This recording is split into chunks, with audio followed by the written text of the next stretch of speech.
Quiero saludar a los que no veía hace tiempo atrás. Para nosotros es una bendición poder estar aquí compartiendo con ustedes. Regáleme desde ahí una sonrisa, a ver, quiero verlos sonreír. Eso, bien.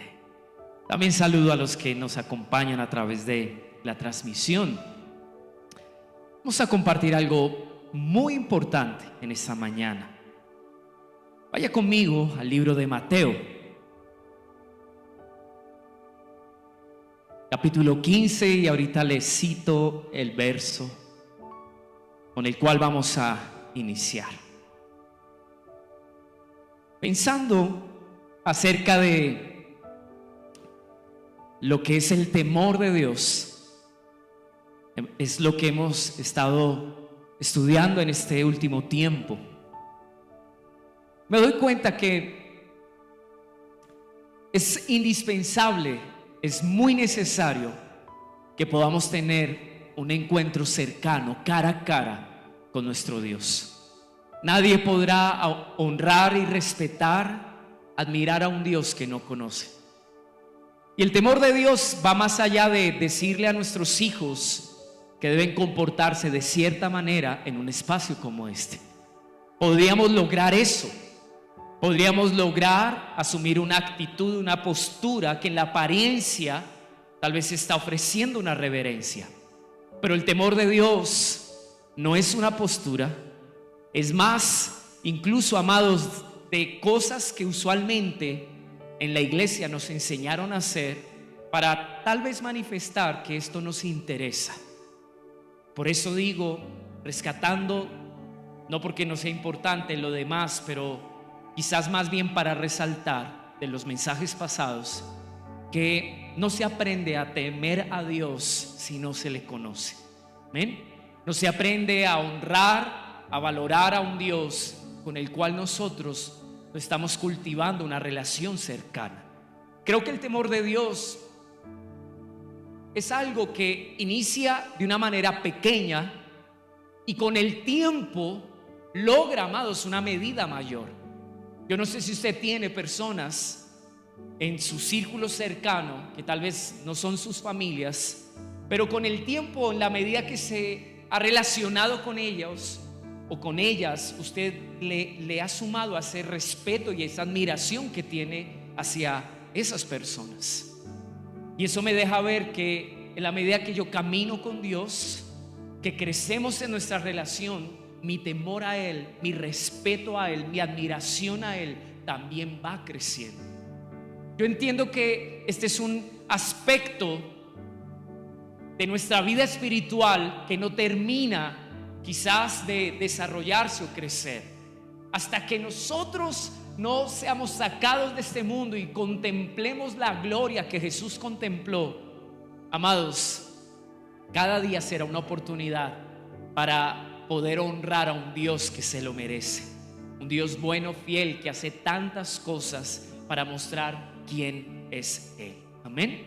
Pero hoy vamos a ver un aspecto del temor de Dios, y si usted trae en dónde anotar, por favor, trate de seguir no solamente en su Biblia mi lectura, sino también de evidenciar lo que el Espíritu Santo de este mensaje elige para hablar y estimular su vida espiritual. Un aspecto del temor de Dios también tiene que ver con la adoración. Para nosotros, y yo creo que esto es una de las cosas que hay que cambiar en cuanto a concepto, la adoración solamente tiene que ver con el espacio donde en la iglesia, junto con unos instrumentos y algunos cantores, le expresamos a Dios canciones bonitas. Y la adoración abarca mucho más que solo cantar algunos coritos los domingos. Es más que una expresión de nuestros labios. Tiene que ver con la disposición del corazón hacia Dios. Eso es adorar. Y vamos a aprender en este tiempo, yo no sé cuánto Dios va a ahondar solo en este elemento, este principio que vamos a estudiar en esta mañana, pero cuando usted hable, piense o enseñe de adoración, quiero que tengan en cuenta lo siguiente: adoración tiene que ver con la manera en la que nosotros como hijos de Dios correspondemos a lo que Él es, a lo que Él manifiesta, a lo que Él hace, a lo que Él dice. Amén.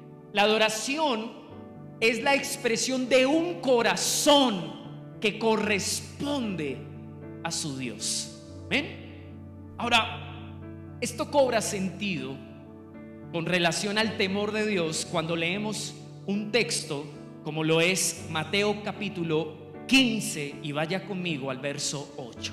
Jesús dijo: este pueblo de labios me honra, pero su corazón está lejos de mí. La verdadera honra a Dios proviene del corazón, no de las palabras y el discurso que como cristianos muchas veces elaboramos para referirnos a Dios. La adoración es más que palabras, es más que canciones, es la entrega de un corazón. Miren lo que dice el verso 9. Esta mañana cuando lo leía, el Señor me hizo ver cómo tristemente la adoración se ha resumido, amados, a un acto religioso que no tiene sentido. El verso 9 dice: pues en vano me rinden culto, enseñando como doctrinas preceptos de hombres. ¿En qué hemos basado nuestra devoción a Dios? Esa es la pregunta. ¿En qué hemos basado todo lo que queremos expresarle a Dios? Todo lo que hacemos para Dios, ¿en qué lo hemos basado? El Señor Jesús, cuando viene y examina la vida espiritual de su pueblo en aquel entonces, cita un texto que el profeta Isaías registró allí en la escritura. Dice: este pueblo, su relación conmigo, sus intenciones hacia mí solamente están limitados por palabras, pero su adoración, esas palabras no son coherentes con su corazón. ¿Qué hay detrás de esto? Es el punto. ¿Cuál es la explicación de que nosotros no vinculamos el corazón para poder reconocer la grandeza de Dios en nuestras vidas? ¿Por qué solo se queda en palabras? ¿Cuál es el problema en realidad? Jesús lo cita o lo explica en el verso 9. Preste atención. Voy a leerlo, este verso, en la Nueva Traducción Viviente. Su adoración es una farsa, porque enseñan ideas humanas como si fueran mandatos de Dios. Mi adoración a Dios no debe ser de acuerdo a lo que yo considero en mi humanidad, en mi raciocinio humano, Dios merece recibir. Y ahí es cuando empieza, amados, a desligarse el corazón de lo que yo expreso. Cuando yo empiezo a edificar mi relación con Dios, la manera en la que correspondo a Él, de acuerdo a lo que me parece, de acuerdo a lo que se acomoda a mi criterio, de acuerdo a ese concepto. Yo no sé si usted lo ha escuchado. El asunto no es que lo escuchemos afuera, yo lo he escuchado de personas de la iglesia. Yo busco a Dios a mi manera. Cuando buscamos a Dios a nuestra manera, amados, difícilmente nuestro corazón se conectará con nuestras intenciones, porque solo hay una manera de corresponder a Dios, y es de acuerdo a lo que Él ha mandado. Amén. Mira al que está a su lado y dígale: solo hay una manera de corresponder a Dios, y es conforme a lo que Él ha mandado. Amén. Amén. Ahora, hay varias cosas que me llaman la atención aquí. El verso 9 dice: pues en vano me rinden culto. Para nosotros, ¿qué es un culto? Cuando usted piensa en vamos a culto, ¿a qué se refiere? Uno dice a los momentos y los espacios donde nos reunimos como iglesia y recibimos un programa que tiene unas etapas hasta que, de acuerdo a el mensaje, o si el pastor no se demora mucho, pues más o menos al ras de las 12:30 ya nos suelta y nos podemos ir a disfrutar del domingo. Para nosotros culto tiene que ver tal vez con un esquema, con una forma. Primero se canta, luego se ora, se da la ofrenda, se recibe un mensaje y pare de contar. Para Dios, la palabra culto abarca, amados, algo más profundo. La palabra culto tiene que ver con algo muy importante. La Escritura revela algo que a mí me parece muy curioso. No se le rinde culto a algo que primero no se considera una divinidad o Dios.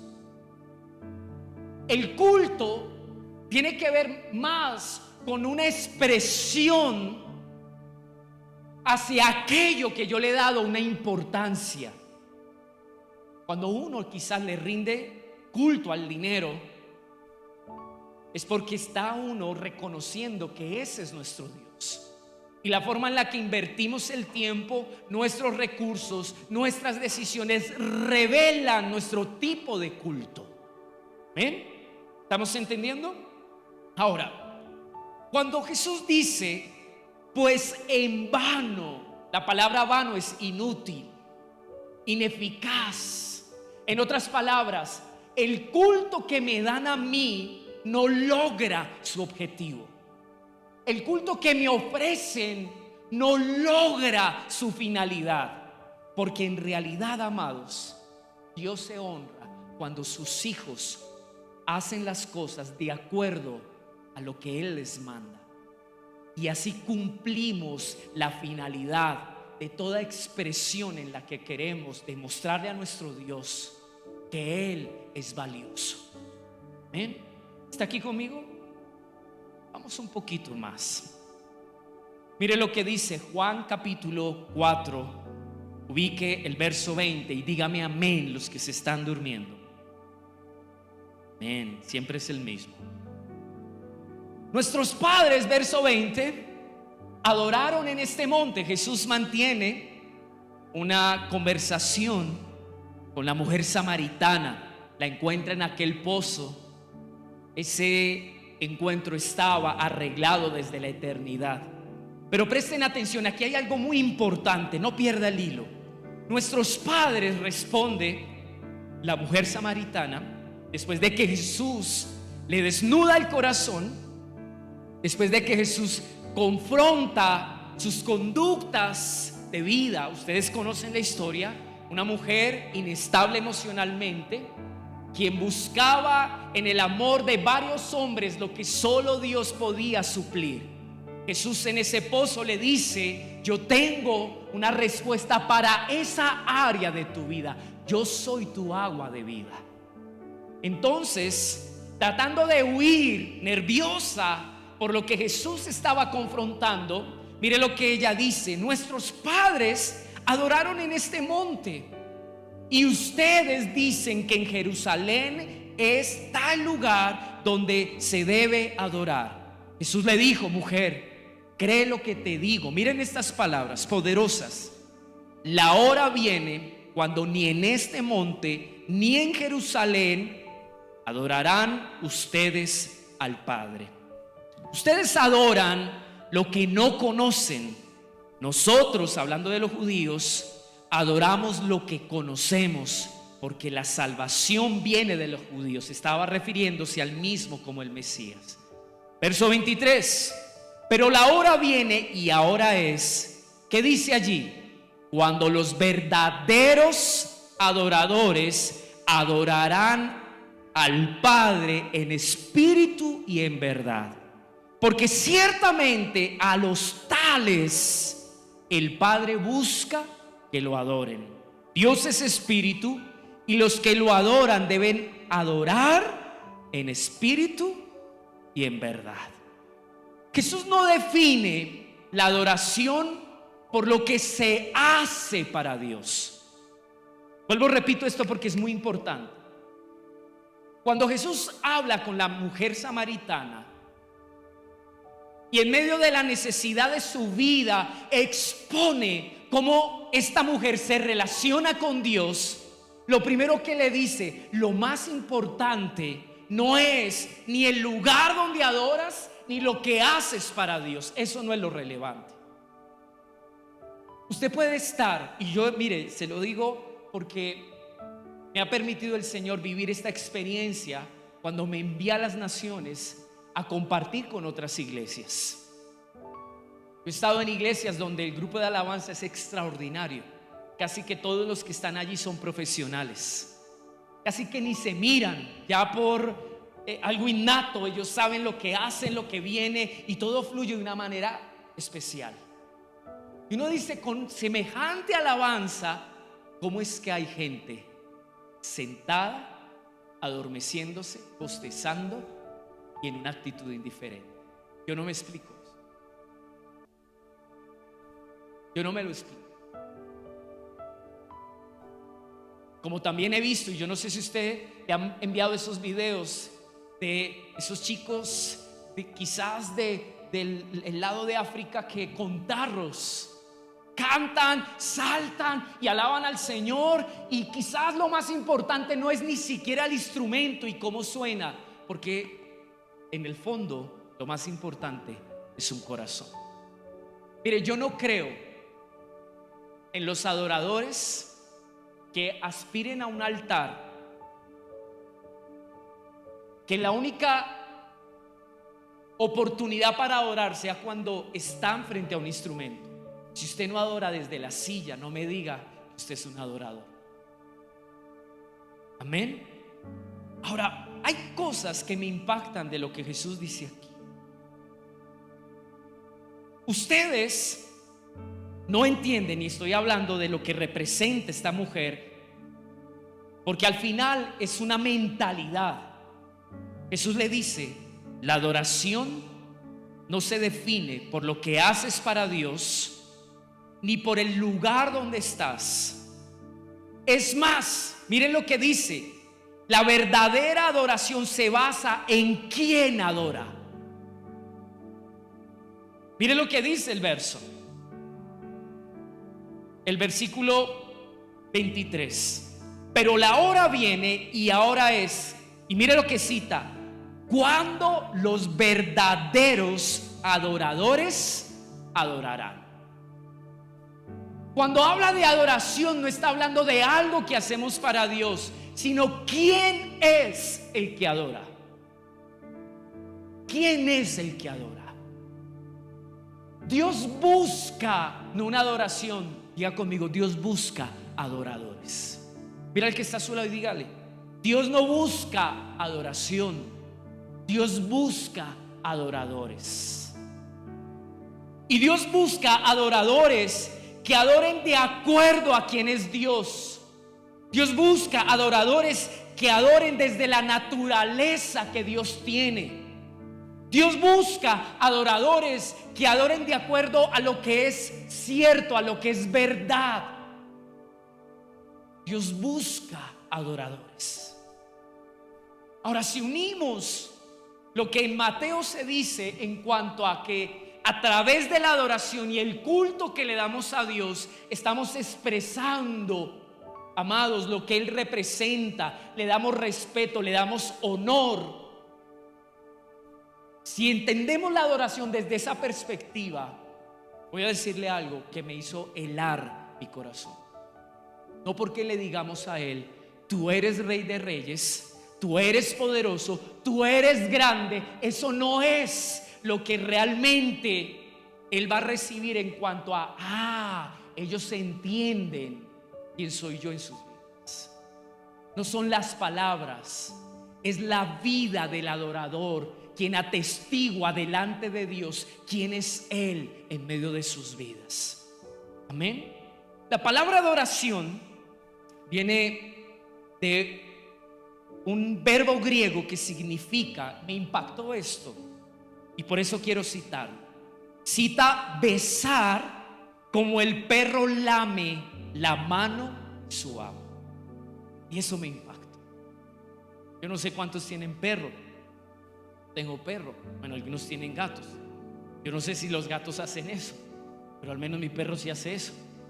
Cuando mi perro, es increíble, cuando Lana quiere comer, o cuando Lana quiere que yo la saque al parque a hacer popó, o cuando Lana quiere que yo la deje subir a la cama, o de pronto la arrope porque mi perro duerme arropado, ¿saben qué hace? Nos busca, nos bate la cola y se nos manda la mano como a lamerla diciendo: oiga, mire, por favor, tenga misericordia de mí. Me impacta la palabra de oración, porque tiene que ver con una actitud de humillación delante de Dios. Usted puede estar diciéndole a Dios que Él es exaltado, cantando desde un corazón orgulloso, autosuficiente, que en su manera de ser y de vivir ni siquiera le importa incluir a Dios en sus decisiones. Y esa es la gran incoherencia en la que la iglesia cristiana hoy en día se encuentra. La palabra adoración también significa abanicarse, agazaparse. Se refiere a la venia o reverencia que se le rendía a un rey. Está hablando específicamente de la acción de postrarse y caer de rodillas como un acto que muestra o que rinde homenaje. Amados, mire, perdóneme lo que le voy a decir. Escuchaba a nuestro pastor estos días hablar sobre algo que Dios le mencionó en cuanto a la adoración, o el tiempo donde le expresamos nuestra adoración cuando cantamos al Señor. Y él dice que alguna vez, ya él entrado en años, usualmente se sentaba en medio del tiempo en el que estaban cantándole al Señor, y el Espíritu Santo le dijo: hijo, mira la iglesia. Y estaba sentada. Le dijo: párate, porque te voy a enseñar en los salmos cómo hay expresiones de adoración. Por ejemplo, ¿sabía usted que aún el cuerpo se incluye en medio de lo que hacemos para Dios? O usted, cuando le dice a su esposa, a su esposo: la amo, no se le nota en la cara. O usted le dice: la amo. Le dice: no, no me ame tanto. ¿Me ama o me odia? No sé si me quieres golpear. Cuando usted dice: la amo, usted incluso en el tono de la voz y en la expresión de la cara quiere convencer que eso es así, ¿o no? Yo no creo en las relaciones donde no hay contacto. Yo no creo en eso. Yo creo en la importancia donde hay un abrazo. Yo creo eso. Yo no creo en las relaciones donde hay frialdad. Eso no es correcto. La Biblia me revela incluso que mis palmas, que mis saltos, que la expresión de mi cara debe, en esa expresión, valga la redundancia, de adoración, debe incluirse hacia mi Señor. Amados, a veces estamos celebrando la fidelidad de Dios y uno está así. Y yo: wow, amado, o sea, yo con esa actitud, si eso me influenciara, yo lo único que quisiera hacer es dejar la guitarra, sentarme.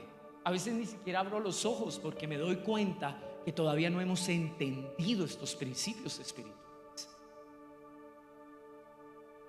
Ahora, este texto resalta la actitud de un corazón que es adorador. Vaya ahora conmigo a Isaías, capítulo 29, verso 13. Miren que en el texto que Jesús cita de Mateo se omite algo que Isaías sí dice, y me parece precioso en el sentido de lo útil que es para aclarar algo. Isaías capítulo 29, versículo 13. Dijo entonces el Señor: por cuanto este pueblo se acerca a mí con sus palabras y me honra con sus labios, pero aleja de mí su corazón. ¿Qué es lo que Dios quiere que tú acerques? Ahora voy a decir lo que implícitamente quizás está allí, pero que es necesario resaltarlo para que usted y yo lo comprendamos. Lo que nos acerca a Dios, diga conmigo, es nuestro corazón. Cuando solo son palabras, no se imaginan cuánta distancia hay. Por eso evaluar un tiempo de adoración por las canciones que se cantaron es supremamente equivocado. Otro principio que le aprendí a mi pastor. Me dice: hijo, yo he viajado a las naciones y he tenido que aprender con humildad a adorar con lo que hay. Porque hay iglesias como las nuestras, donde tal vez no hay músicos profesionales, donde no hay muchos instrumentos, y hay que aprender a adorar con lo que hay. Por eso la escritura revela que hay gente que solo podía dar una palomita, otros un cordero, otros un becerro. Pero cada expresión de adoración era recibida delante de Dios. Él me decía: a veces yo he adorado con merengue cuando voy a República Dominicana. Nuestro pastor es dominicano. Y si a veces en España, cuando lo han invitado a iglesias donde son ¿cómo se llaman ellos? Los gitanos, que adoran con música flamenco, se dice, ¿sí? Y ellos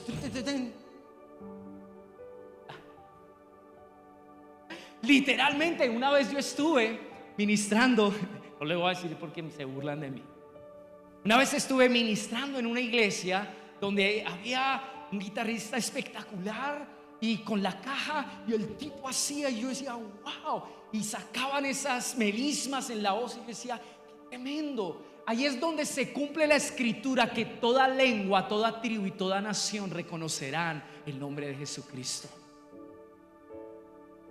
Pero nosotros, como diría mi mamá, usted no va a entender esta palabra, que somos gilimiscos,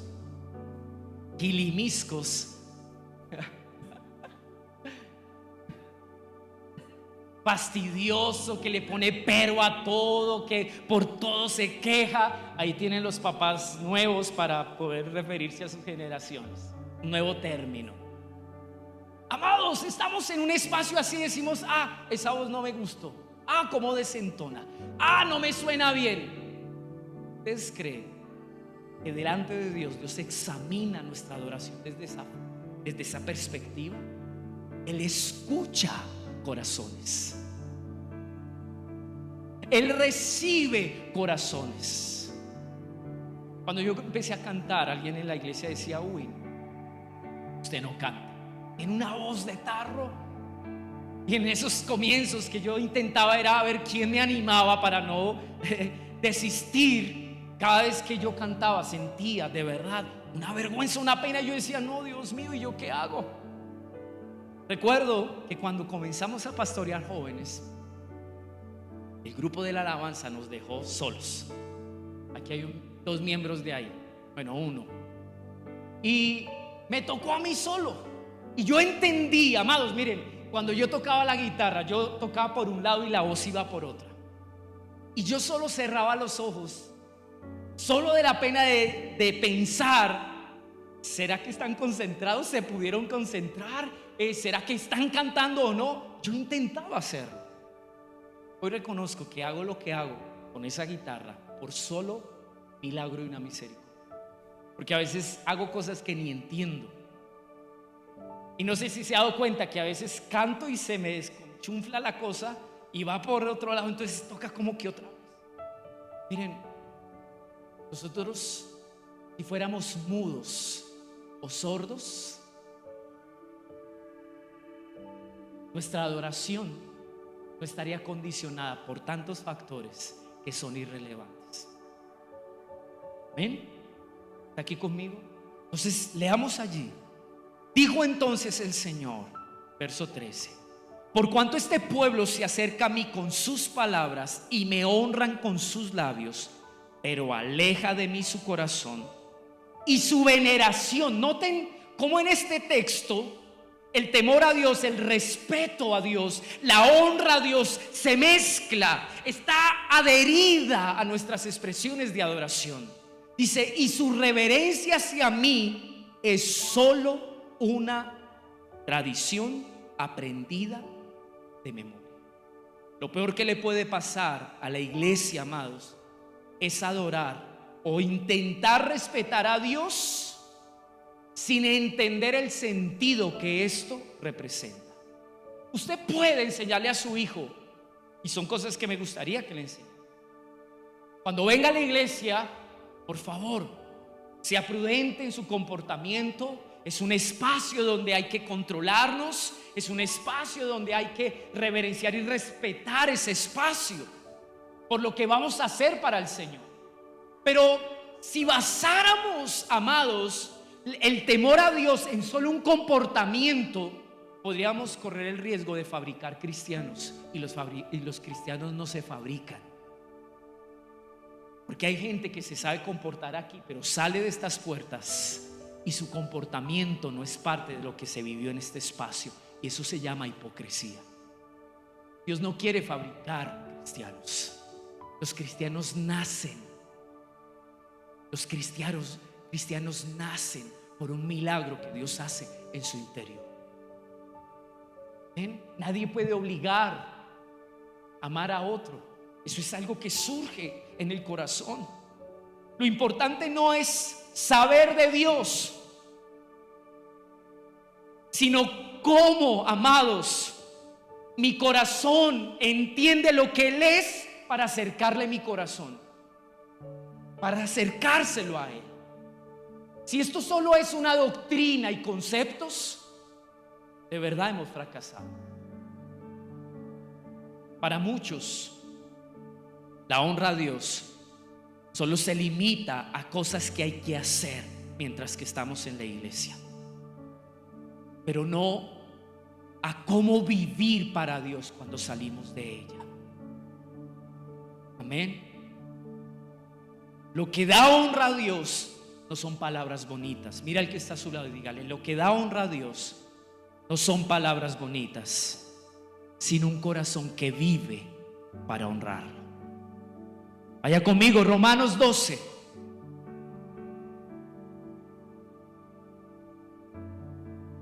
Versículo 1. Aquí hay una verdad preciosa. Romanos capítulo 12, versículo 1. Por tanto, hermanos, les ruego por las misericordias de Dios que presenten sus cuerpos como sacrificio vivo y santo. Quiero decirle algo: lo que hago con mi cuerpo le interesa a Dios. Lo que hago con mis manos, lo que veo con mis ojos, lo que hablo con mi boca, la manera en la que yo administro mi cuerpo es un escenario de adoración para Dios. ¿Por qué? Por lo siguiente: tú eres la ofrenda. Tú eres la ofrenda, iglesia. No es lo que hablamos, no es lo que hacemos en el sentido de un servicio en la iglesia, es lo que yo soy. La ofrenda, amado, soy yo. Miren lo que dice el apóstol Pablo en este texto: a causa de la misericordia, del amor de Dios, que eso te estimule, que eso te impulse, que eso se convierta en la motivación para que tú te entregues a Él como ofrenda. A eso se le llama culto racional. La mayoría de las veces, los que presiden intentamos animar a las personas para que al menos se sacudan un poquito y adoren al Señor. A veces pareciera que estamos en un concierto que no está funcionando bien y hay que animar a la gente para al menos que la cosa no se apague y nos toque terminar. ¿Qué es lo que te mueve y te estimula a ti a tener una respuesta de adoración delante de Dios? ¿Para cuántos la gracia y la misericordia que Dios ha tenido en sus vidas se convierte en el estímulo para decir: ¿sabe qué, Dios? Yo aquí estoy, porque hoy tú me extendiste la oportunidad de abrir mis ojos, de mover mis brazos, de levantarme de mi cama, de ir a la habitación de mis hijos y verlos vivos, de voltear a mirar a mi esposa y decir: wow, Señor, gracias por esto. Algunos dicen: Señor, todavía sigue viva.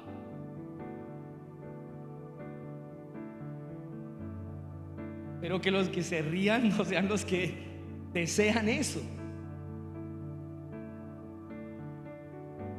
¿Cuántos de nosotros tenemos motivos? Su gracia, su misericordia es el suficiente motivo para que queramos entregarnos. Note algo, aquí hay varias palabras que creo que son relevantes en lo que estamos diciendo. Hay dos palabras: presentar y sacrificio. Subráyalas si usted tiene su Biblia. Dice: por tanto, hermanos, les ruego por las misericordias de Dios que presenten, la primera palabra, sus cuerpos como sacrificio vivo y santo, aceptable a Dios, que es el culto racional de ustedes. La palabra presentar es dedicar. Cuando Dios recibe un acto de adoración, lo examina no por lo bonito que suena, sino por el nivel de entrega. Vuelvo a decir esto es poderoso. Cuando Dios examina un acto de adoración, lo hace no por lo bonito que suena, ni por las buenas cosas que se hacen para Él, sino por su medida de entrega. Dios sabe si hay áreas de nuestra vida que nos hemos reservado. Dios conoce cuando tal vez nosotros hemos vivido una vida donde le hemos dicho: aunque yo digo soy para ti, yo vivo para mí. ¿Saben qué es presentarnos? Hoy se ha olvidado, de verdad se lo digo, y se está repitiendo la historia. Hoy se nos ha olvidado lo que implica presentarnos delante de Dios. La Escritura dice: ¿con qué me presentaré delante de Dios? ¿Alguna vez he hecho esa pregunta? ¿Cómo vengo? ¿Cómo está mi corazón? ¿Qué va a recibir Él? Y a veces, amados, entramos en medio de un culto tan desenfocados y distraídos por la vida de allá afuera que ni siquiera sabemos cómo iniciar un tiempo de oración. Necesitamos que otros nos dirijan, porque ni siquiera las palabras salen. Y eso es triste. Eso es triste, porque Dios amados, tiene corazón. Él siente. ¿Y qué le está transmitiendo nuestra ofrenda a nuestro? Por eso se escribieron libros como los de Malaquías. Yo soy Padre. Si yo soy Señor, ¿quién dices tú? Soy yo. Dime. Esa es la pregunta con la cual inicio este mensaje. ¿Quién dices tú que yo soy? No es lo que tú le dices a la iglesia, Omar. ¿Quién dices tú que yo soy? ¿Yo soy tu Padre? ¿Yo soy tu Señor? Si yo soy tu Padre y tu Señor, ¿dónde está mi honra y dónde está mi temor?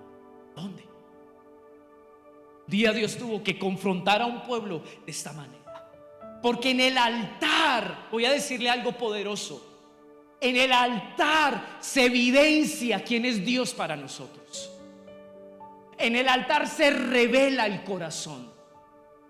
En el altar, en su entrega. Llámese altar a la forma en la que correspondemos a Dios y nos entregamos a Él. Es más que darle cosas a Dios. Dios mide nuestra adoración desde nuestra entrega. La palabra sacrificio es ofrendar. ¿Saben cuál es la mejor ofrenda para Dios? Nuestra entrega. Nuestra entrega. Amén. Ahora, esta adoración de la cual habla el apóstol Pablo tiene tres elementos. Dice: les ruego por las misericordias de Dios que presenten sus cuerpos como sacrificio. ¿Qué dice allí? La palabra vivo es más que la vida natural del hombre. Viene de una palabra griega que es Thao, con Z, que de ahí viene la palabra Zoe, como nuestra Zoe, que significa la vida espiritual de todo hijo de Dios. Entonces, lo que literalmente dice el original es: entrégate a Dios, resultado de su amor y su misericordia hacia tu vida. Pero entrégate viviendo como un hijo de Dios, viviendo de acuerdo a lo que tú eres en Dios, dice allí. Porque cuando vivimos así, amados, seremos una ofrenda santa y aceptable. Dígame amén si está aquí conmigo. Qué tremendo esto. Ahora, ¿qué impide? ¿Cuál es el enemigo de que nosotros seamos una ofrenda que se rinde en totalidad, que vive de acuerdo a la naturaleza de Dios y que logra agradarle a Él? Si usted lee el verso 2, ¿qué es lo que dice? Mire lo que dice el verso 2, léalo aquí en pantalla, que no lo coloque. ¿Qué dice? No os amoldéis. Dice allí, no os adaptéis. Hay otra versión que dice, no tomes la forma de ¿qué? De este mundo. ¿Por qué? Porque va a afectar nuestra mente. La mentalidad de este mundo es lo que ha impedido que nosotros seamos la ofrenda que Dios quiere. Y hasta que no cambiemos nuestra manera de ver, de considerar y pensar, amados, difícilmente nosotros vamos a dejar que esta relación en la cual Dios nos modele. Vaya conmigo a Malaquías. Solo voy a tocar unas cositas que probablemente el otro domingo voy a ahondar. Malaquías capítulo 1, versículo 11. Dígame amén los que están siendo edificados. Amén. Unos cuantos. Dígame amén los que están siendo edificados. Ojalá no lo haya dicho porque yo se lo sugerí que lo dijera. Verso 11, capítulo 1, verso 11. Porque desde la salida del sol hasta su puesta, en otras palabras, todo el día, ¿cierto? Desde la salida del sol hasta su puesta, o sea, hasta cuando ya llega la tarde, o sea, todas las horas del día, dice: mi nombre será engrandecido entre las naciones, y en todo lugar se ofrecerá incienso a mi nombre y ofrenda pura de cereal, porque grande será mi nombre entre las naciones, dice el Señor de los ejércitos. Cuando en su lectura de la Biblia usted vea que hay algo que se resalta y se repite más de una vez, es porque eso es importante. En este contexto, para Dios, ¿qué es lo más importante incluso en medio de la vida cotidiana del ser humano? ¿Darle qué? Darle honra y honor a quien es Él. Eso es lo más importante. Para Dios eso es lo más importante. Y yo creo que estoy compartiéndole a personas que aman a Dios, que quieren vivir para Él, que quieren servirle, que quieren aprender, amados, de su corazón. ¿Verdad que sí o no? Amén. Entonces dice, miren la versión Nueva Traducción Viviente. Voy a leer dos versiones. Sin embargo, mi nombre es honrado desde la mañana hasta la noche, porque gentes de otras naciones, en todo el mundo ofrecen incienso dulce y ofrendas en honor de mi nombre, pues mi nombre es grande entre las naciones, dice el Señor de los ejércitos celestiales. La Biblia, lenguaje sencillo, dice: todas las naciones del mundo deben reconocer mi grandeza, por eso me presentan ofrendas aceptables. Ahora, el verbo nombre viene de una palabra hebrea que significa honor, autoridad y carácter. Cuando Dios habla de su nombre, está hablando de sí mismo, de su honor, de su autoridad y de su carácter. Tres aspectos. No olvide esto, porque sobre estos tres elementos vamos a empezar a construir, a partir del próximo domingo lo que es honrar a Dios. El nombre de Dios, la palabra que se usa aquí es reputación, honor, y está basado en tres aspectos. Primero, en su honor, en su autoridad y su carácter. ¿Qué quiere decir esto? Para aplicarlo y entenderlo nosotros. Yo no puedo adorar a Dios solamente porque considere que Él es grande, que Él es sabio. ¡Wow! Mira, hizo los cielos, hizo las flores. ¡Wow! ¡Qué grandeza! Yo también adoro a Dios por su autoridad en mi vida, porque Él es rey, dueño y juez, pero también por su carácter, que es fiel, amoroso, justo, amable, bondadoso. Amén. No puedo decidir, amados, sobre qué base voy a darle solamente honra y honor a Dios, porque sería ignorar y desconocer aspectos de su carácter que Él todo el tiempo está manifestando. Eso es como los hijos, nosotros que fuimos hijos, cuando queremos un permiso decimos: ay, mamita, dígame qué cosa quiere que yo haga aquí en la casa en cuanto al aseo. Yo lo hago y usted me da el permiso. A veces nuestra honra está limitada a un deseo del corazón, ¿o no es así? Estamos en una crisis. Señor, tú eres soberano. Señor, tú tienes la autoridad. Señor, tú tienes el poder. Amados, esto no puede ser una tradición aprendida, donde usted está en un problema y, como le dijeron, cuando esté en el problema, cite estos versículos y verá que le funciona. Y uno empieza a recitar como un loco y dice la palabra esto, abre los ojos y dice: pero no ha cambiado nada. ¿Será que esto no funciona? No. Tiene una implicación, amados, nuestro caminar con Dios. Ahora, alguien me dijo una vez, esto me impactó: entonces Dios quiere que yo lo adore para alimentar su ego. Yo le voy a decir algo: el que piensa así no conoce a Dios, porque Dios no tiene pecado. Él es santo. Él no busca la adoración para sentirse en vanagloria, en arrogancia, en orgullo, diciendo: yo soy el chacho de la película. Le voy a decir, la grandeza de Dios se mide siendo Dios. Se humilló a sí mismo, tomó forma de hombre y nos sirvió por amor. Su grandeza se pone a servicio de nosotros. Ese es nuestro Dios. Dale un aplauso en esta mañana.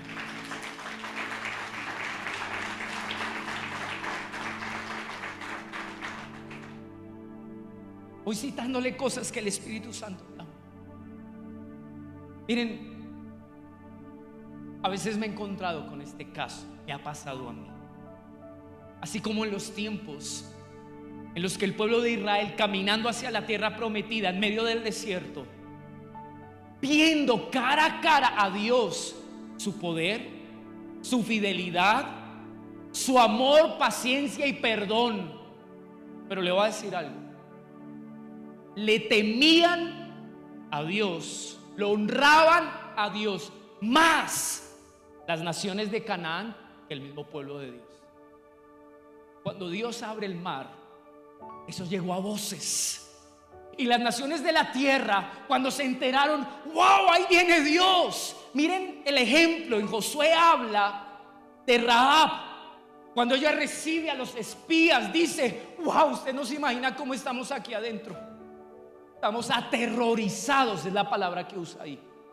Sabemos lo que Dios es en medio de ustedes. ¿Saben qué es lo triste?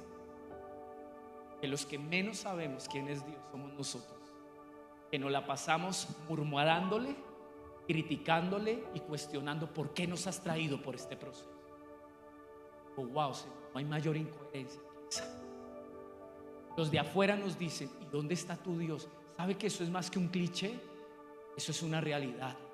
Ahora, no es para poner a prueba nuestra fe, porque no vamos a responder quizás como Satanás esperaba que Jesús le respondiera: ay, si Dios lo cuida, pues láncese de aquí. No necesitamos comprobarle a nadie la veracidad y la fidelidad de nuestro Dios.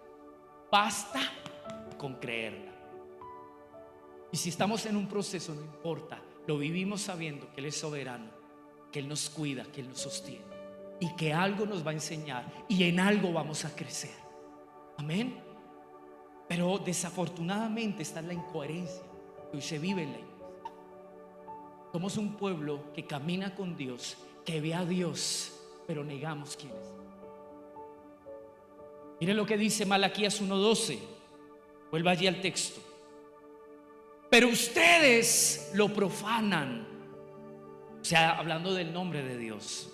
Cuando dicen, miren en qué Dios de alguna manera examina y se da cuenta que su reputación y su honor delante de sus hijos es algo que ya no tiene un valor y un sentido. La palabra profanar significa envilecer y tiene que ver con tratar algo que es muy importante como si no lo fuera. ¿Ven? Entonces el Señor dice, Dios le dice a Malaquías: dígale al pueblo lo siguiente: ustedes lo profanan cuando dicen, la mesa del Señor es inmunda y su fruto, su alimento, despreciable. Cuando habla de la mesa, está hablando del altar. Mire lo que dice en la Nueva Traducción Viviente. Estoy terminando para que usted entienda hacia dónde vamos a ir. Ustedes, en cambio, deshonran mi nombre con sus acciones al traer alimentos despreciables. Declaran que no está mal deshonrar la mesa del Señor. Este es un mensaje que Dios le dio a los pastores de ese entonces. Es un mensaje para nosotros los ministros. Porque mi responsabilidad con usted no es caerle bien. Mi responsabilidad, como dice mi pastor, es ser un maestro de piedad y enseñar a amar a Dios. Esa es la responsabilidad de todo ministro que le sirve a Dios. Ese es el peso que cargamos. Dios le habla a los sacerdotes de aquel entonces, que eran los que recibían las ofrendas del pueblo, que las presentaban delante de Dios y se la ofrecían a Él. Y Dios les dice: el trato que ustedes le han dado a ese ambiente de adoración, donde aparentemente se expresa lo que yo valgo, lo que yo soy, el trato, el mensaje que han mandado, es lo que hace que yo me dé cuenta: ustedes ya no me honran. Entonces mire lo que dice, verso 13. También dicen: ay, qué fastidio ir a la iglesia. Otra vez nos va a tocar ir. Escuché un pastor estos días que decía: ay, no, pastor, pero toda la semana en la iglesia. A veces tenemos palabras tan fuertes y tan hostiles delante de nuestro Señor. Ay, qué fastidio. Y con indiferencia lo desprecian, dice el Señor de los ejércitos. Y mire cómo lo aplica: y traen lo robado, o cojo o enfermo, así traen la ofrenda. ¿Aceptaré eso de su mano?, dice el Señor. ¿Saben que cuando Jesús llega al templo, una de las cosas que más le entristeció, si usted quiere ver lo que Dios piensa de la adoración, léase ese texto? Porque lo que él vio produjo su reacción. Cualquiera diría: ay, pero eso es ser muy duro, pastor. Ay, pero uno tiene que tratar con condescendencia. Amados, yo le voy a decir una cosa: ¿cuál es su actitud cuando usted lo desprecia? ¿Ha pensado en eso? Jesús entra al templo, vuelca las mesas y saca fuete a todo el mundo. Él cita: este lugar era un lugar de comunión, pero ahora se ha convertido en un lugar para guardar sus intereses personales. Solo estoy parafraseando lo que en el sentido dice ese texto. Hoy en día no preparamos la ofrenda, ni siquiera la física. Y qué bueno que no estoy hablando de este tema antes de el momento de la ofrenda. Si no, usted diría: ay, nos está manipulando para sacarnos el billete. Usted sabe que aquí no se habla de dinero, ni nunca le he pedido dinero. Y hasta ahora Dios no me ha permitido vivir de la iglesia, sino me ha permitido trabajar para darle un testimonio de que a mí no me interesa eso. Para muestra un botón como Dios está sostenido. Y no lo digo con orgullo. A veces le he dicho llorando: Señor, guarda mi corazón y ayúdanos siempre a poner la mirada donde toca ponerla, aún en la crisis. Pero ¿saben cuál era la indicación que Dios le da a su pueblo? Que antes de salir de su casa, en las fiestas que se hacían anuales para el pueblo de Israel, dentro de lo que ellos tenían, que primero Dios les dio, tenían que escoger lo mejor y lo más bonito. ¿Saben qué denuncia aquí Dios? Ustedes me han dado lo que a ustedes no les sirve.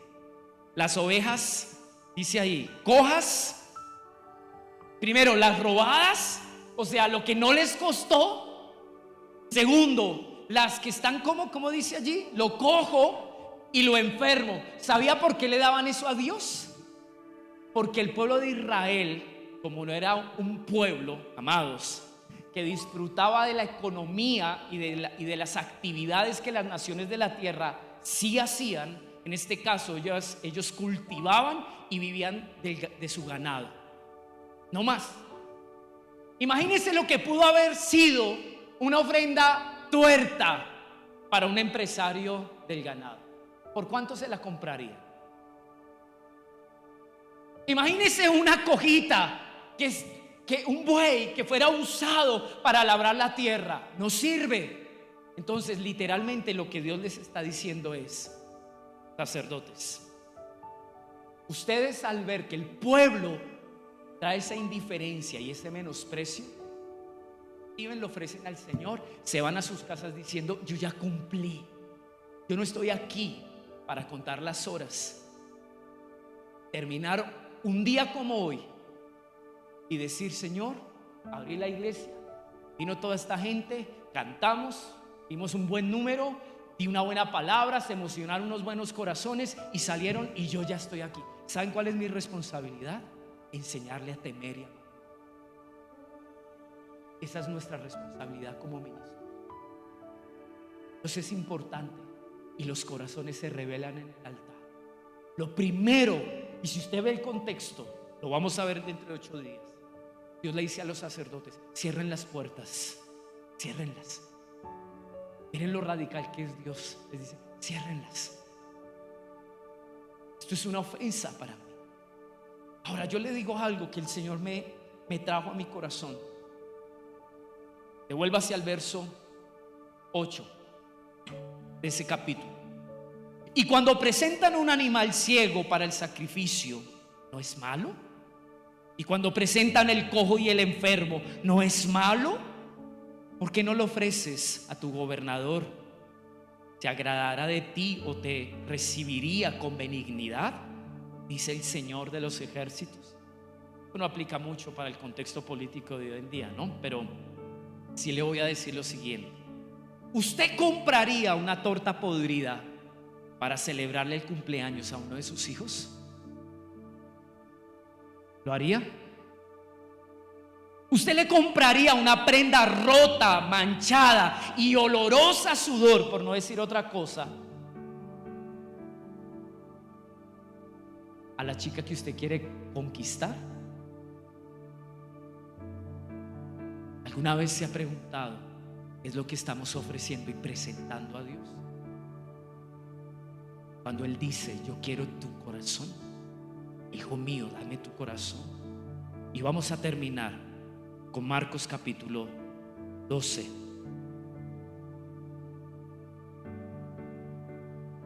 Versículo 41.